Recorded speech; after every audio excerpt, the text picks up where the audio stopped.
Dando sequência aqui, então, aos slides, né, da aula do dia 13, né, da quarta-feira, dia 13, vamos falar agora sobre a relação entre sociedade e direito. O primeiro slide que mostra, né, que a relação entre sociedade e direito é no sentido de que a própria constituição física do ser humano revela que ele foi programado para conviver e se completar com outro ser de sua espécie. Durante a aula eu argumentei que eu já pensei que a gente não fosse um animal social, né? Então eu fiz um paralelo com animais sociais, que seria o caso da abelha ou da formiga, né? Que seriam sociedades muito complexas e muito bem organizadas, né? Para mostrar que nós não temos nada de parecido com essas sociedades, porque nós temos muitos conflitos, né? A necessidade de estabelecermos normas para regular o nosso convívio social seria, para mim, a evidência de que nós não somos animais sociais. Se nós fôssemos animais sociais, naturalmente a gente se adaptaria à vida em sociedade. Mas quando a gente precisa construir normas, né, para permitir ou para viabilizar a vida em sociedade, isso para mim, por muito tempo, foi uma evidência de que o ser humano não seria um ser social, né? Um animal social. Pois bem, aí também fiz essa referência no sentido de que repensei sobre isso durante a pandemia agora, né? Então ficou claro para mim que realmente o convívio é essencial. A gente fica muito impactado. Eu fiquei muito impressionado com a falta que me fez conviver com vocês, com os alunos, com os colegas, com os amigos, com os familiares, né? É, é, eu senti muita falta disso, né? E aí eu acho que então a minha tese, né, que foi para o Beleléu, a gente é social mesmo. Tudo bem que tem muito conflito entre nós, tudo bem que a gente precisa de normas para conviver, né, mas a gente precisa de outras pessoas, né? A gente precisa interagir. Isso faz bem para a gente, faz bem para a alma da gente, faz bem para o psicológico da gente, né? Isso é essencial, né? Então, confirmando a tese, né, que é a tese que a gente aprende, né? Que o ser humano, além de ser um ser racional, ele também é um ser social, né? E que é nesse contexto que surge, então, o direito como forma de a gente se adaptar à vida em sociedade. Foi assim que começaram a surgir as regras, como forma de encontrar, como forma de viabilizar, perdão, a questão do convívio social através de regras, tá bem? Então a gente analisou em aula uma espécie de evolução, né, de como é que aconteceu essa evolução do ser humano rumo à sociedade, né? Então eu coloquei, baseado em documentários, também é ciência, isso não é segredo para ninguém, né, de que o primeiro movimento do ser humano em direção à sociedade ocorre com o instinto, né, de preservação da espécie. Então aqui está no início, que é o instinto de preservação da espécie nos leva a formar o casal, né, que seria o primeiro grupo, né, humano, né, social, com essa finalidade específica de preservação da espécie. Logo depois, né, então, efetivada, né, a gravidez, né, da mulher, aí vem a prole, que seriam os filhos, né? Então formam o segundo grupamento social, que seria a família, né? E até aí também cuidar das crianças pequenas, principalmente quando ainda estão indefesas, também é uma questão instintiva, né? Então a gente também age muito mais por instinto do que pela razão, né? Então, para permitir que o filhote, né, que o filhote humano possa se virar sozinho, né, e ter a sua vida autônoma e independente. De qualquer forma, nós temos, e aí já começa a entrar em campo, faço questão de destacar aqui no terceiro passo, né, já começa a misturar um pouco de instinto e razão, né, é a manutenção do grupo familiar. Então, essa formação desse grupo que vai além da necessidade da criação dos filhos, já entra uma questão racional. Por que eu digo isso? Porque isso não acontece com todos os animais.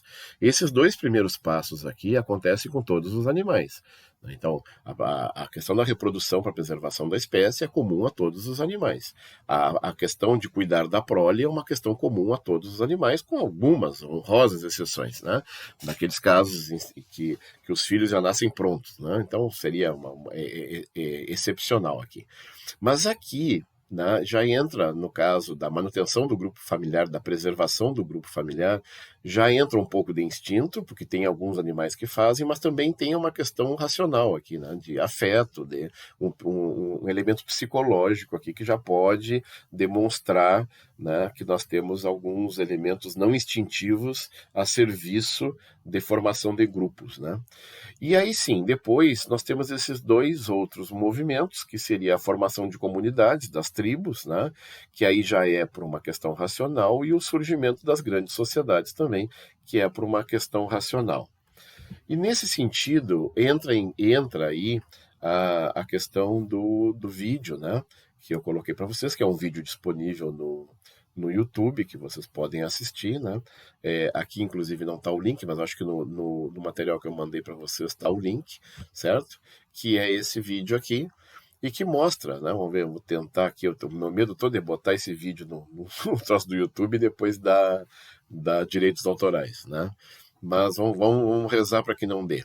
Eu quero ver se eu consigo, de certa forma, acelerar aqui, né? Então aqui nós temos, né? Deixa eu tirar o som aqui, vou bloquear o som. Aqui nós temos, então, a descoberta da ferramenta, né? Então, o primeiro movimento aqui, né, desse nosso antepassado, no sentido de descobrir a ferramenta que seria um osso, né? E aí depois, deixa eu ver só adiantar aqui, ó, nesse primeiro movimento dele, né? No sentido de descobrir como. E a partir daí, né, começa uma nova etapa da evolução humana.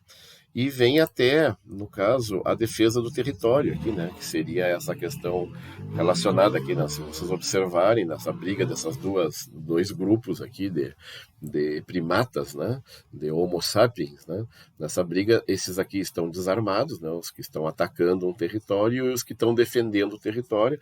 Um deles só está armado. E aí eles fazem, há um enfrentamento, e esse aqui mata o adversário. Tem mais um aqui, ó, armado aqui também, né? E aí ele usa a ferramenta para se defender o território.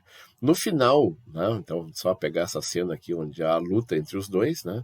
Aqui, ó, ele usa a ferramenta e acaba matando, né, com a ajuda dos outros. Todos os outros vêm armados também e matam. Bueno, isso aqui é num sentido, no caso, né, que o sentido não é mais o sentido aqui seria de demonstrar, né, o simbolismo de que o homem descobre que, unido com os outros, ele se torna mais forte e que ele pode, no caso, né, ir além, no caso de conquistar é, coisas que ele não conquistaria sozinho, né? Então, é como se ele captasse, né, ou descobrisse que a união faz a força e que ele, unido, poderia ocupar o topo, né, da cadeia alimentar, né, como é hoje. A gente está no topo da cadeia alimentar, não porque somos fortes, nem porque temos garras, nem porque temos presas, né? Nós somos animais frágeis, se tu comparar com outros animais que poderiam se alimentar da nossa carne, né? Então, nós invertemos essa posição, assumimos o topo da cadeia alimentar exatamente por conta da nossa racionalidade. Então, a união nos permitiu isso. Se unir aos outros homens foi isso que permitiu. Então, aqui o Rousseau, no Contrato Social, fala sobre isso, né? Que teve uma hora que a gente sacou, né, que era importante se unir aos outros, tá aqui, né, cada qual unindo-se a todos, né? Então ele faz uma reflexão no livro dele para mostrar mais ou menos, que é a conclusão que eu fiz, né, em sala de aula, no seguinte sentido: que a gente entra na sociedade, a gente entra pela porta do instinto, né? O que nos leva à vida social é o instinto, mas o que nos mantém dentro da sociedade é a razão. Então, não é só o instinto. O instinto abre a porta, né? O instinto é o que nos leva à vida em sociedade. Mas depois, o que nos mantém na vida social é a razão, né? Então, é nesse sentido. Então, nós fizemos um pacto social. É uma visão quase que mercenária do Jean-Jacques Rousseau, né? Nesse sentido de dizer que a gente faz um pacto. Quer dizer, então a gente se une aos outros para ficar forte, para se organizar, para conseguir alcançar objetivos comuns a todos, mas isso tem um preço, né? Isso, isso tem uma compensação, né? Por isso que ele chama de contrato mesmo, é um contrato social, como todo contrato, tem uma parte que tem que fazer uma coisa em troca de outra, né? Então há uma relação de troca, né? Foi esse o comentário que eu fiz, né, nesse sentido. E aí a gente faz uma reflexão de como seria o direito, se seria possível o direito sem a sociedade ou a sociedade sem o direito.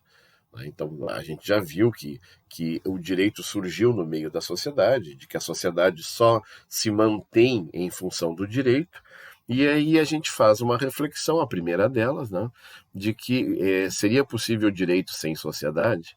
E aqui o exemplo seria um advogado, né? Eu fiz questão de pegar um bonequinho aqui, né, com gravatinho, uma pastinha, numa ilha, né, com mais ninguém, sozinho numa ilha, cercado de tubarões.